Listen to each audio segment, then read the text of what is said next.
আমরা এখন হাজারী স্যারের বইয়ে 4.12 শিক্ষার্থীর কাছে চলে আসলাম তড়িৎ রসায়নে। এখানে কি বলা হয়েছে?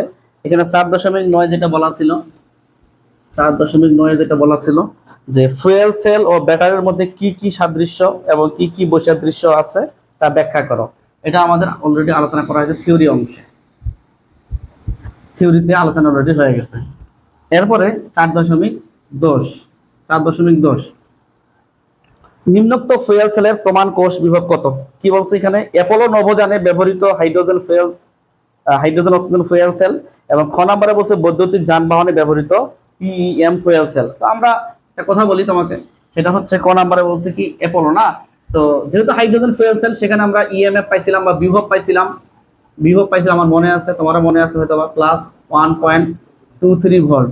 আর আমরা যখন প্লাজমা তোমার প্রোটন এক্সচেঞ্জ মেমব্রেন আলোচনা করছিলাম, তখন এর বিভব কত পাইছিলাম?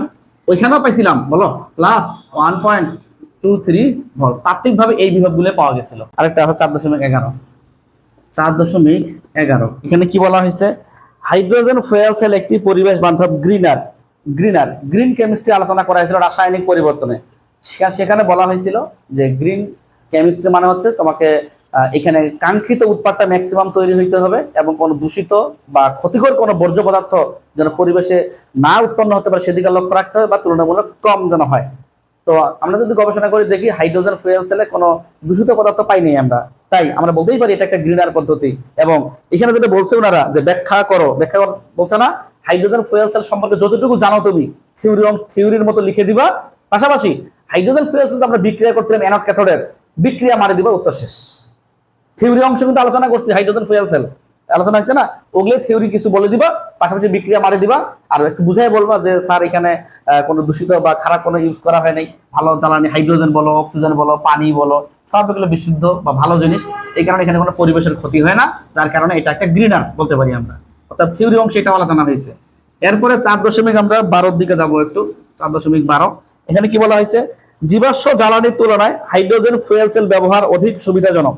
জীবাশ্ম জ্বালানির তুলনায়, একটা কথা বলি, জীবাশ্ম জ্বালানির তুলনায় হাইড্রোজেন ফুয়েল সেল অধিক সুবিধাজনক এই কারণে, একটু নিজের বিবেককে কাজে লাগাবো। যখন আমরা জীবাশ্ম জ্বালানি ইউজ করব তখন গ্রিন হাউস গ্যাস উৎপন্ন হতে পারে, কার্বন ডাই অক্সাইড, অক্সাইড এগুলো উৎপন্ন হতে পারে। আমি একটু বলি, যখন আমরা জীবাশ্ম জ্বালানি ইউজ করব, আর এটা hydrogen fuel cell, HFC hydrogen fuel cell, তুমি দেখবা যে এখানে তোমার গ্রিন হাউস গ্যাস বের হতে পারে, উৎপন্ন হতে পারে। গ্রিন হাউস গ্যাস কেন লিখবো, বাংলা লিখবো নাকি? Green house gas, green house gas পাওয়া যেতে পারে। আর এখানে এটা তো ক্ষতিকর না, কার্বন ডাইঅক্সাইড আছে, আর এটা কোনো ক্ষতিকর কিছু নেই, এখানে শুধু উপজাত হিসেবে পানি পাওয়া যায়। আচ্ছা, একটা কথা বলি, 2 নম্বরে এটা হচ্ছে এখানে কোনো সাউন্ড পলিউশন হয় না, শব্দ দূষণ নাই, শব্দ দূষণ নাই, এখানে শব্দ দূষণ আছে। মানে এই কথাগুলো তো এখানে তো আমরা সুবিধা বেশ কিছু পড়ছি হাইড্রোজেন ফুয়েল সেলের, এই সুবিধাগুলো এখানে নেগেটিভ ভাবে তুমি বলে দিবা। এখানে দক্ষতা কম পাওয়া যায়, তুমি এটা বলবা,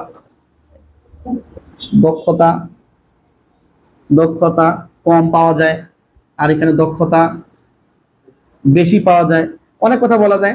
তারপর এখানে তোমার তোমার কি বলা যায় এটাকে, রাসায়নিক শক্তিটা তড়িৎ শক্তিতে কনভার্ট হয়, এটা কম হয়। আর এখানে তুমি হয়তো বলে দিলা যে ড্যাশ ড্যাশ ড্যাশ বেশি হয়।